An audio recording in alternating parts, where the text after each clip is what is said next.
And hello, movie lovers, and welcome to the show. With me tonight, I actually have Ray and Rong with me, and they're actually the director and also the producer of the film that Alex and I got a chance to review. And that film is called There You Are.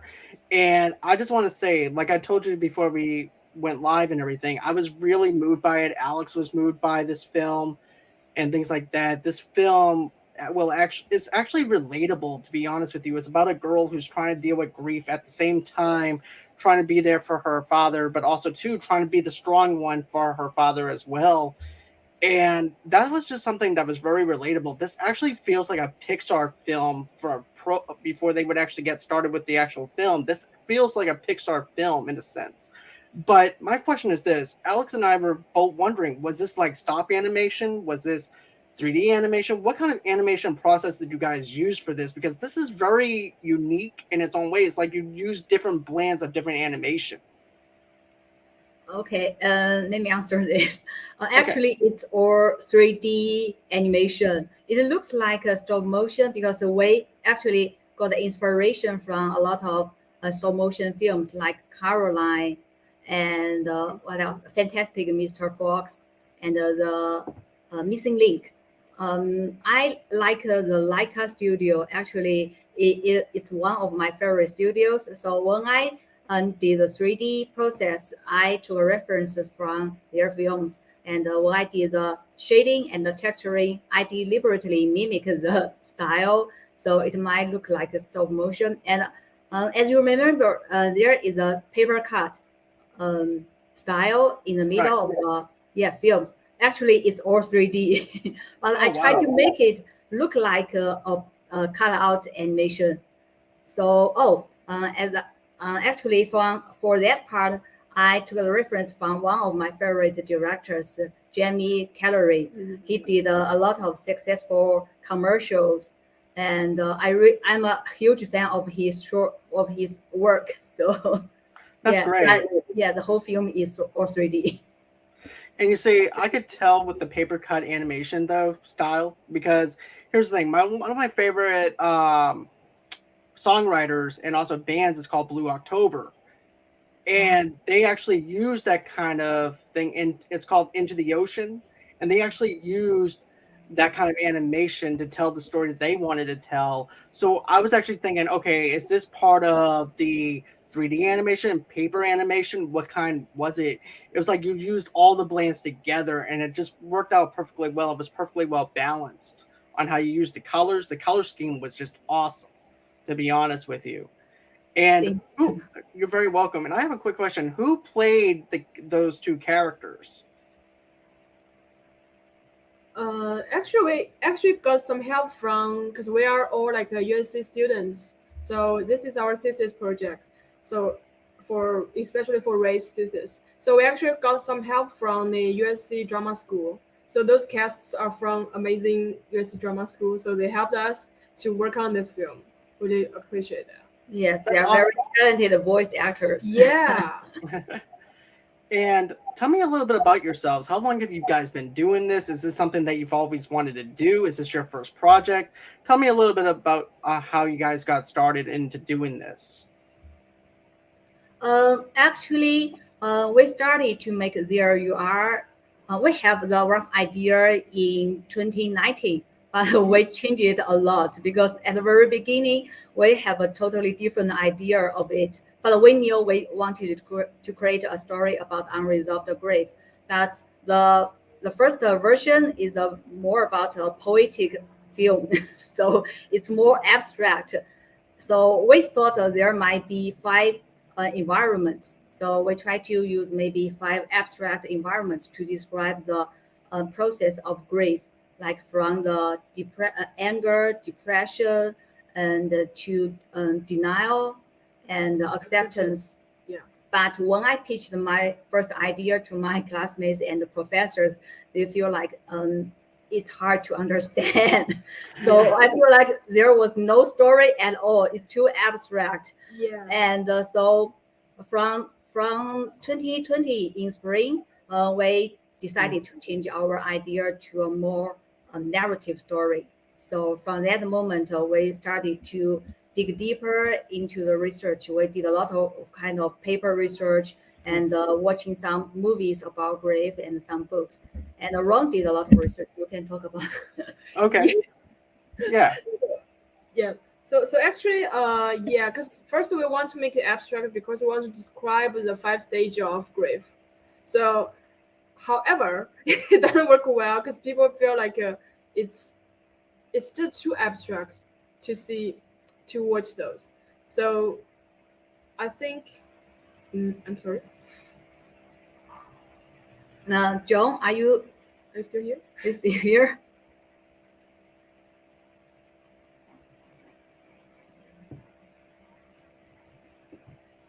Hello.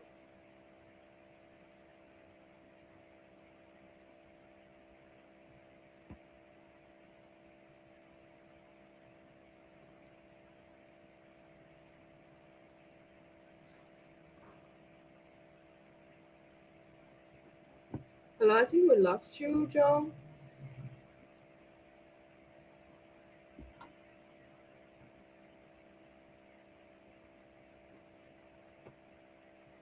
Should I keep talking?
Hi.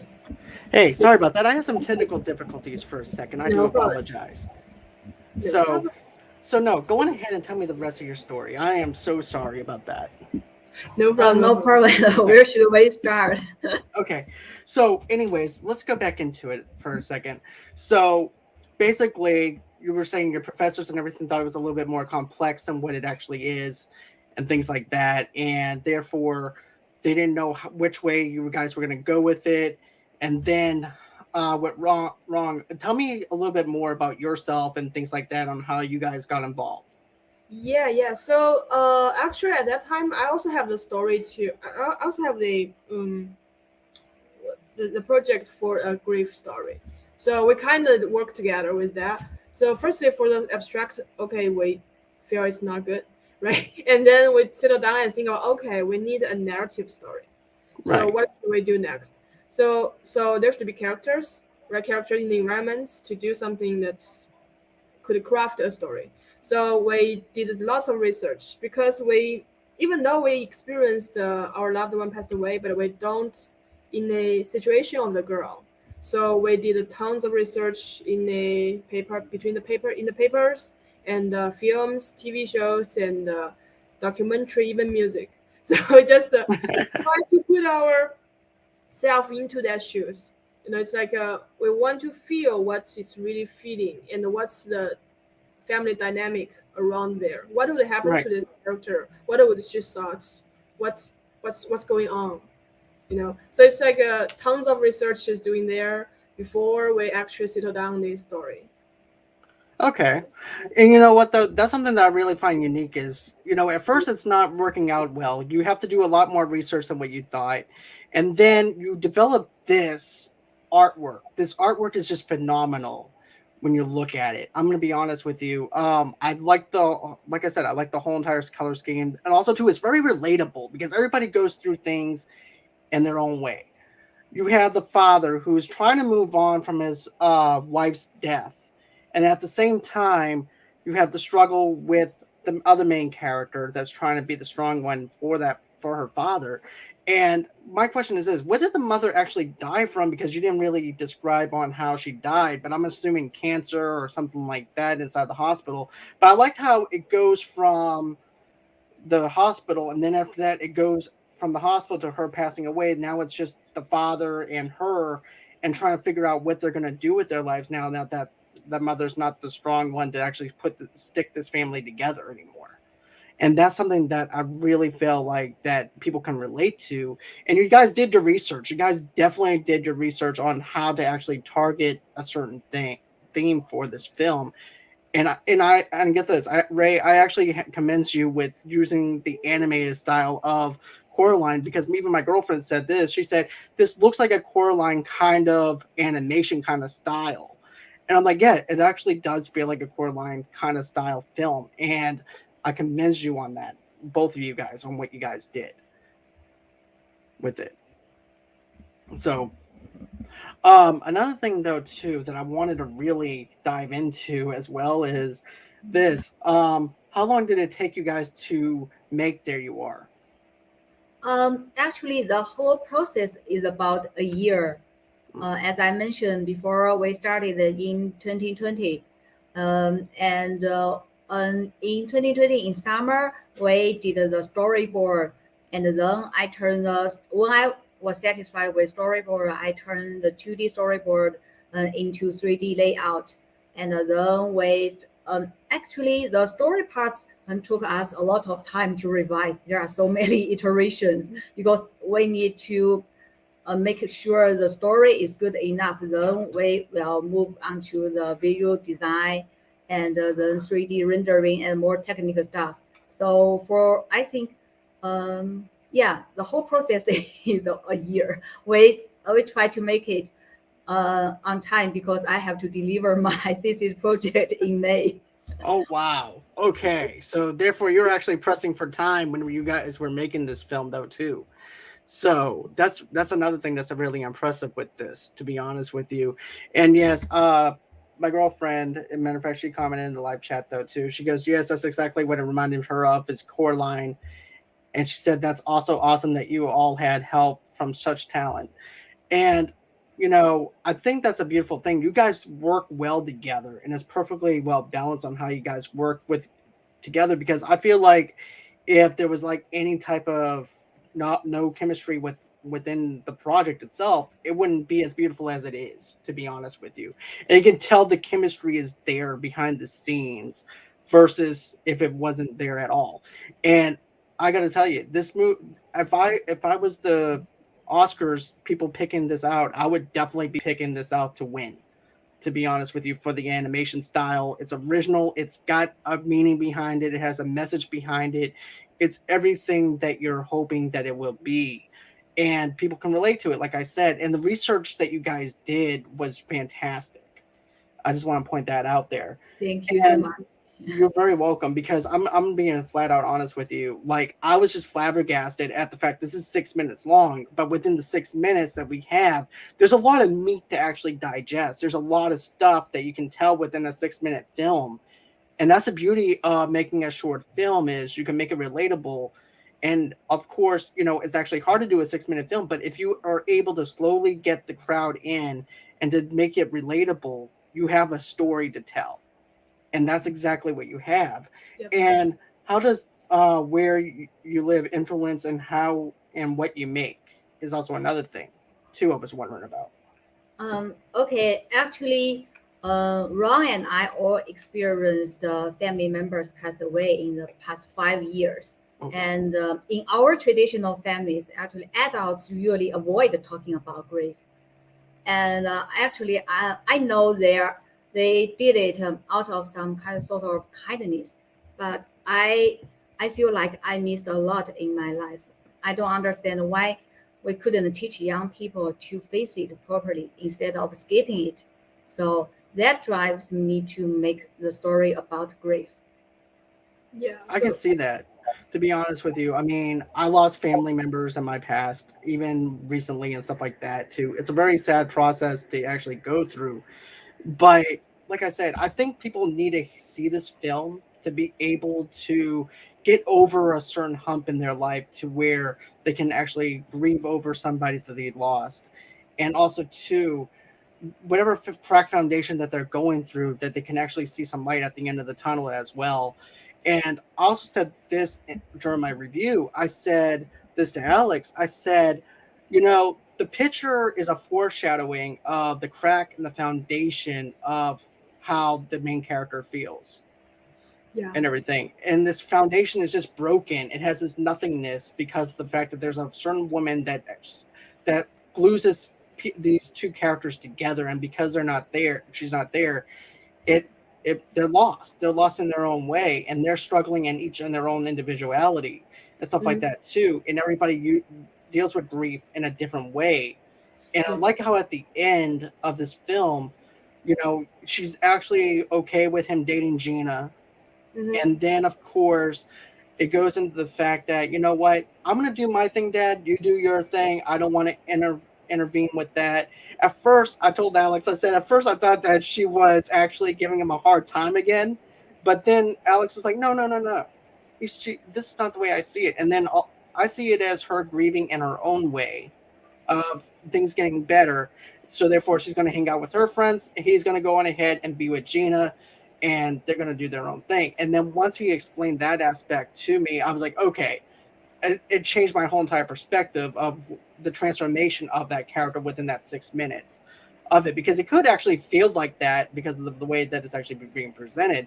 But once he actually explained it to me about how each person grieves in their own way and how that person breaks away from that one family member to be able to let him move on and have enough space, because I feel like if they went on ahead and went on that camping trip and everything, it would have added more friction and everything, because of the fact that they still haven't really gone over anything at all. So therefore, she's not depressed anymore. She gets to go with her friends. She gets to be with Gina, and they can actually do it like that. So I thought the ending was beautifully well crafted and written as well. Yeah, thank you. We designed it because we want to show the main character's change, because she must learn something and change. As you mentioned at the very beginning, she didn't hang out with her friends, but so the film started with a phone call with her friends, but in the end, she changed her attitude. So she decided to go out with friends. So that's her main change. You can tell that. Yeah, we want to show they have their own life, and also have their life together. So it's like they all grow up in that way. Right. And to me, I think that's the perfect way to go about it. Like I said before, I think if we wind it up letting the main character go on that camping trip and everything, you don't see the actual transformation. But considering the fact that they're doing their own thing, you see the transformation of that character, and you know that they're actually going to be there for each other, and therefore they're actually going to be like glue, where they stick together now. And she may not warm up to Gina right away, but it's going to take some time. But in the end, they're going to be okay. Yeah. And I like that. I like that indication of that. And I have another thing too. What are some of y'all's favorite animated films when it comes down to this? What inspired you to make Uh, this too? Actually, there are so many great animated films out there. If I have to pick one or two, I would say maybe the fantastic Mr. Fox, directed by the Wes Anderson. Because I Oh, do love nice. his unique style and the visual design, and what else? I also love Hayao Miyazaki. The Spirit Away, and another one called House Moving Castle. Oh yeah, I remember that movie. That was a Yeah, good animated movie. yes, that's so beautiful. It definitely is. The animation style, the color schemes, everything about it is just awesome to actually see that being played out. And I could tell a little bit into y'all's film and everything that you used maybe a little bit of that inspiration for what you made and made it your own and everything. And I think it's well done on that aspect. Yeah. Um, Actually, yeah. sorry. Actually, we really like Wong Kar-wai. So she took reference from the In the Mood of Love. I don't know if you can feel the feeling in our film. It's like the color or the shot is like is really we have a reference from that movie. We took a Oh, lot of nice. reference from live action films, Yeah. actually, from all kinds of cinematography, because I'm obsessed with the cinematographer's work. Oh, Oh, nice. yes, especially the Emily, the French movie. Yeah, the French movie Oh, that one.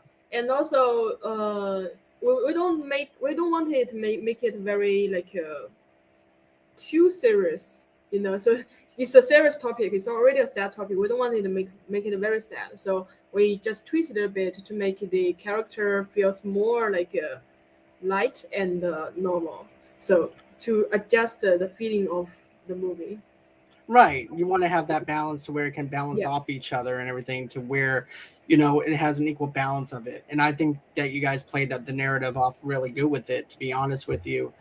And, you know, I can definitely tell that your influences actually influenced this movie and everything too. And, you know, I'm actually curious too, like, tell me about a time when a project required you to make multiple edits and everything too. That's something that I was really curious about because I know with this kind of movie, you guys actually had to do a lot of editing and some of it probably might not have made the cut and therefore it was on the editing floor.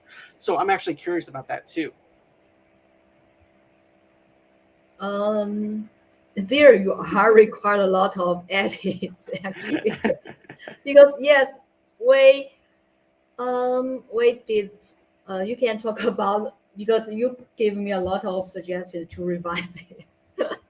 Oh, there's a lot because let me think about it. So uh, I think there's uh, yeah, we think about a lot about the transition to the memory part. So how do we raise the conflict in that moment and give the reason for the girl to go back to her memory? Why? What's the motivation for her to open the wardrobe? We don't feel, even though I still feel not comfortable with that, but we have one now. So I think before we don't have a really fast running in that scene. So it's like when after a call, she go back and open the wardrobe, and then we feel It's not convincing. yes, not convincing at all, and also it feel very the pace is very slow. So Right. we think, okay, what to make it better here? So we end the running upon that to give the faster pace mood and raise the conflict a little bit. Feel the you can feel the anger and the inside of the girl, the uneasy feeling inside her. So and then she opened it, and maybe she wants to go back to find the peace, but actually she find another thing from it. Okay. To me, I think it actually works the way that you guys have it and everything because having the wardrobe open, it's like it doesn't really tell a lot. Hmm. To be honest with you, it's I understand that it's kind of like inviting you into her world in a sense through the through another lens of looking into her life, but at the same time, it the way that you have it right now, it just seems like it's very to be honest, I'm going to be honest with you. I like how it's actually in it now compared to where it was, because it actually feels like you're already invited into her home without having to add in that wardrobe, and therefore you don't have to have that slower pace or anything like that because you want to tell within a 6 minute film, and then to add in an extra 10 minutes or whatever, it could feel kind of lengthy. So I can understand why you would not want to re-edit that and everything and compress it down to where it could actually have an easy flow to it because this is only a 6 minute film. This is not like a uh, movie by James Wan or anything like that, where you want to have that slow pacing and everything. So it's actually perfect for what you want to tell, and I just want to point that out there. My girlfriend Brandy has a question. Do you guys like Studio Ghibli movies? Oh, of course, Of course. of course. Yes, I like the spirit away. Yeah, Spirited Away and my neighborhood Totoro. Totoro. Totoro, yeah, sorry, my neighborhood Totoro. Yeah, we really like Spirited Away. Yes, Ghibli, they also created a 3D movie this year, but we haven't got chance to watch it right now. But it's just a good news because they try to explore something new. Because we're all known Ghibli is known for their 2D hand-drawn animation style, but this year they try to explore something new. It's very refreshing. So maybe we will watch that soon. And you know, speaking of animation styles and stylistics and stuff like that, how do you guys feel like that it will actually animation will actually change within the next 5 to 10 years? Do you think that we'll use different types of animation? Do you think that there's going to be a new groundbreaking thing that nobody's ever thought about before or anything like that? Because I remember when Toy Story first broke out, and everybody's just amazed at Pixar's very first film that they ever made, and seeing the animation style because nobody has ever done it before. But do you see maybe a new movement coming into animation? Uh, for us, I think it's hard to predict because none of us are technical people. So, but as I see in recent years, you can tell Netflix they did a lot of new animated shorts and films like Love, Death, Robot, right? And their feature film Claws. Their style is pretty new, so I guess maybe and they are exploring some new style. And also for us, we are going. Our goal is also to exploring or creating a unique style. So you can see for now, audience they are accepting all this new style. So we are not limited to one or two traditional, big studio style, right? And maybe you mentioned about VR, right? Yeah, I was thinking about it because I think the storytelling and the story itself is already developed in a very advanced stage right now. So I think it might rely on the technical revolution. So I was thinking about visual production and also the visual experience about the new animation. So it's like you having VR or maybe some VR theater. Hmm. Maybe you can sit with each other, or maybe you are alone. That's other work. So I think so. You may watch the 360-degree video, right? So to experience or live with the character. Yeah, So yeah, but it might be more different for from like yeah yeah, toy stuff. VR film might be a future, I guess. I'm not Yeah, I sure. could see VR being the new technical aspect of it, especially when you look at some of the other stuff that we have out. As a matter of fact, I know a friend of mine that's in the visual effects in Sony. He Mhm. made an independent film during quarantine, Mm. and I can definitely tell VR might actually be the new way of storytelling if you think about Yeah, it, because no one actually would think about doing that.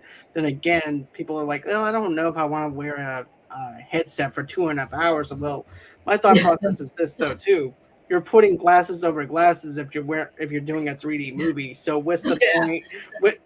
So therefore you're actually kind of contradicting yourself if you wear glasses and you're seeing a 3D film, so you might as well go on ahead and watch a film that's in VR. you know, and especially with Oculus. Oculus is probably one of the best VR systems that you have mhm. out there right now. hmm And I could just see the animation styles with Oculus and the stuff that they can do with Oculus and everything. And I definitely do agree. 3D animation for VR is probably going to be the newest hot model coming out, even though no one's really adapting it right now. I could yeah, see it probably being the next model, and I wouldn't be surprised if movie theaters don't start putting in VR headsets for people to watch VR stuff of things in VR. To be honest with yeah, you, yeah. If Totoro is leaving me there, so I can touch him, I will feel very cool. right? And this is what Brandy said though too. My neighbor Torto, I think that's actually how you say it. That was Mhm. one of her favorite animated films, and then uh, Ponyo, I think that's how you say it, was the one of the cutest and best stories in animation. And then the underwater scenes were awesome. Yeah, yeah, yeah.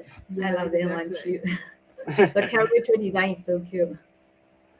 And if you could actually tell someone and give them some advice on what to do when it comes down to animation, like for instance, what advice can you give people at home watching or listening to our show when it comes down to doing animation and making film? Um, for me, I think building a good team is the most important thing because it's never easy to find a reliable and talented people to join your team. And doing animation film is very time consuming, and sometimes it requires you have patience and passion. As I remember, I asked my animators and composer and sound designer to revise many times.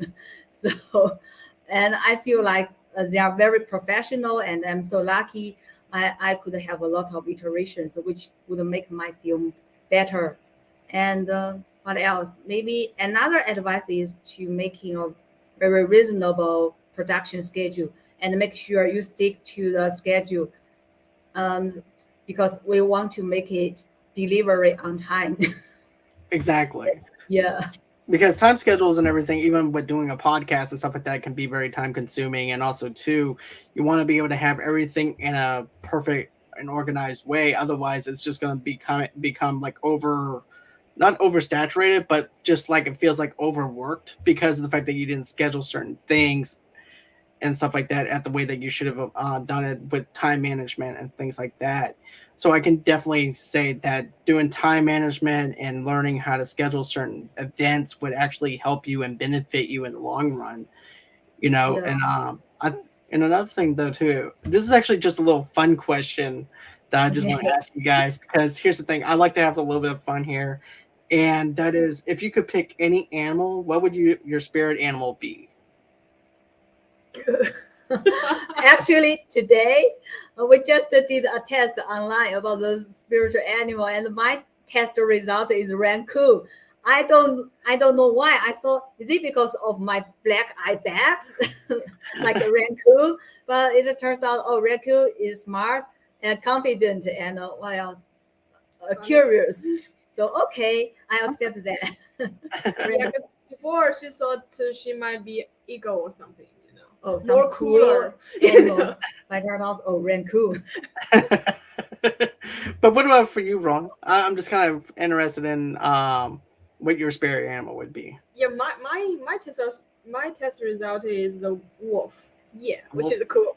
Yeah, it's wolves are always cool, though. I'm going to be honest with you. yeah, thank you. So it's more like more like connect with freedom and intelligence. So yeah, I really like it. That's great. And my other thing is though too, when you look at directors in this world that we actually watch movies in and stuff like that, what are some of your favorite directors? They don't have to be animated directors or anything like that. It could be just directors in general. What you guys like. Ron really like Billy Wilder, and I also Oh, like yeah. him. I'm more old school. Sorry. Apartment is one of our favorite films. Yeah, Oh, nice. I'm a big fan of Billy Wilder because I think so. In that back in that age, we don't have so much techniques on films, but his story is like amazing. So it's I like the apartment because it's a daily story. It's like people. The main character is people we may know. We may know A who. company staff just Yeah, he's a comic stuff, and so Billy used his really awesome storytelling methods to driven this story from beginning to the end. So I think that's why I love him. Okay. Yes, we all love movies with good storytelling. Even though we are not professional writers, but we try to took a reference from their films, how they do the storytelling and editing. I'll tell you what. You may think that you're not professional storytellers or anything like that, but the fact that you were able to make something that's relatable makes you, to me, in my eyes, a professional. Because of the fact that if you can move somebody, if you can make a 6 minute movie to where you can feel some emotion, some depth into the characters, if you feel like it's in the characterization and things like that, that's the main points. Because if you don't have those, then you don't have a good story going. And if people are over there just looking at their watch, you don't have a good story because that's not a good sign and everything, because that's the sign that Yeah. they're bored. But to me, you guys are on the professional marker because of the fact that you knew what you were doing. It's power driven. You have characters that are relatable. The characterization within the first 6 minutes is perfect.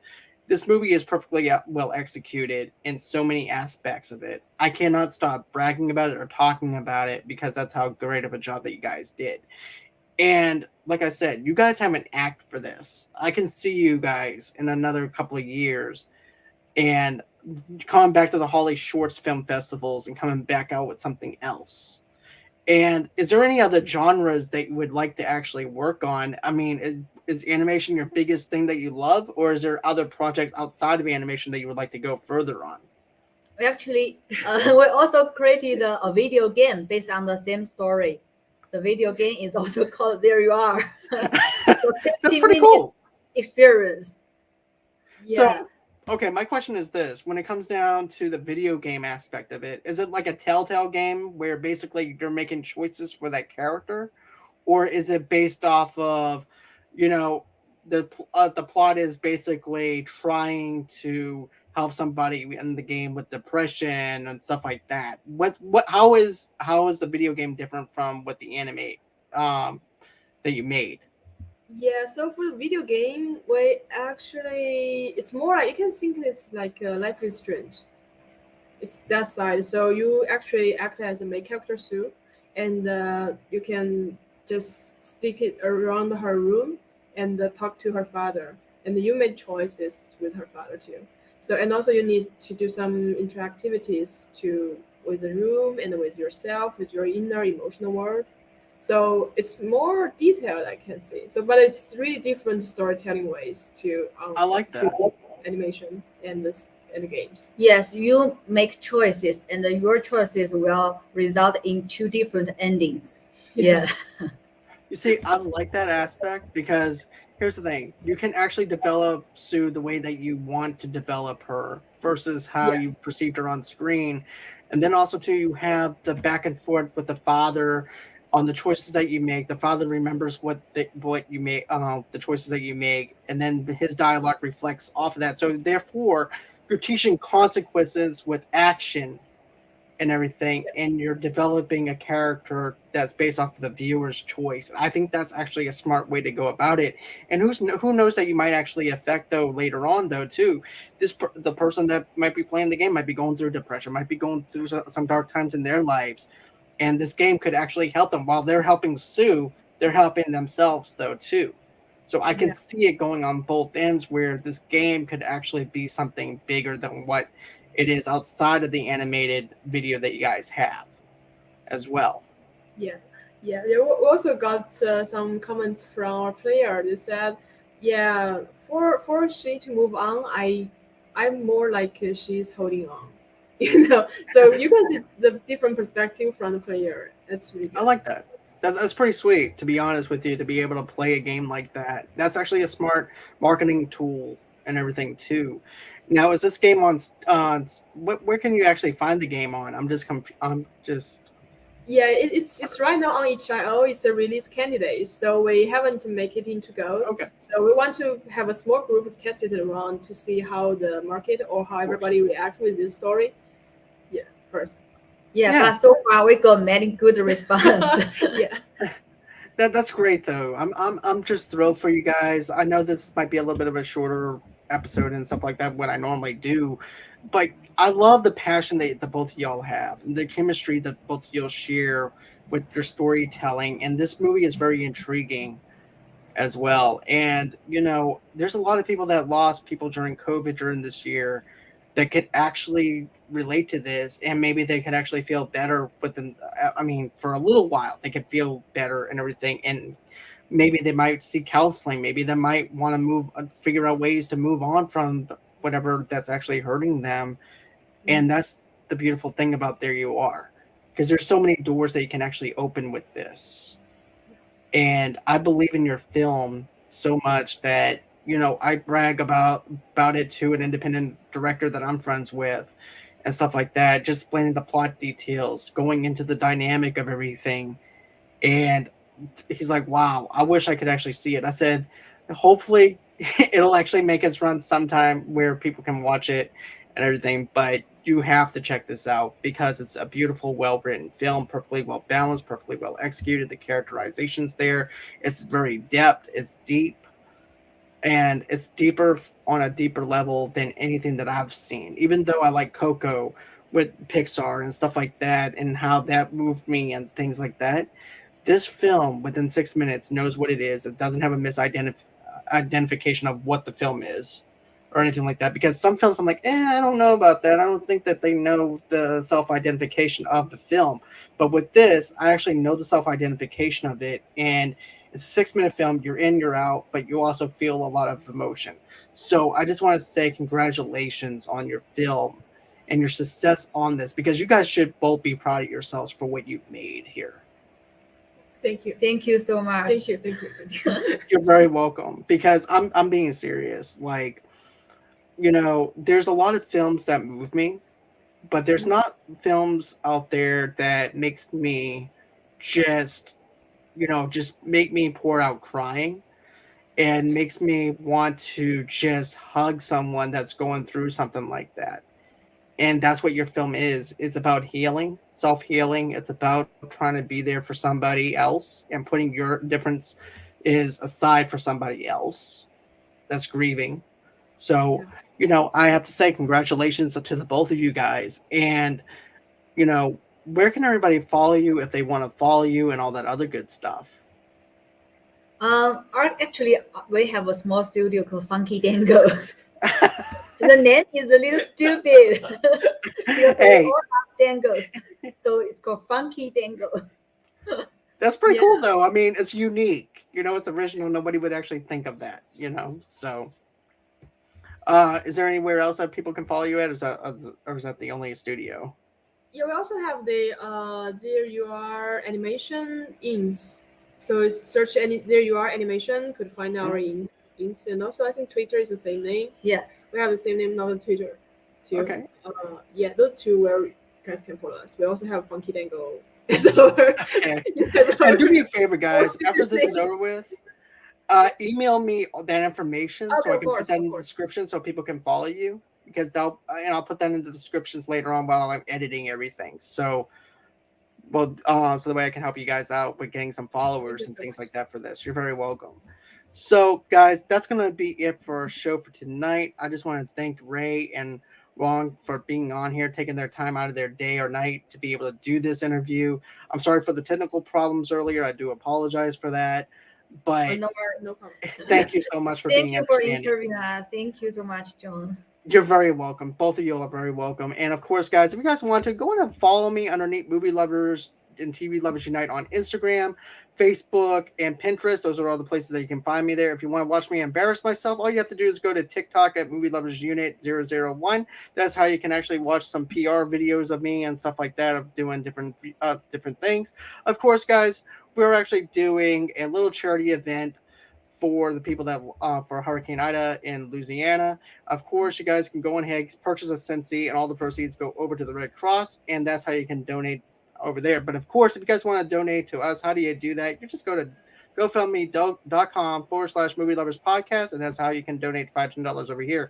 But a simple like, a simple share goes a long way. So smash that subscribe button, smash that like button. And also, too, smash that little bell at the bottom right-hand corner to let everybody know what we're doing here at Movie Lovers Unite, because everybody's like, well, we haven't gotten anything from Movie Lovers Unite in a while. Well, you guys need to go on ahead, smash that bell so that way you guys can get notified on whenever I'm going live.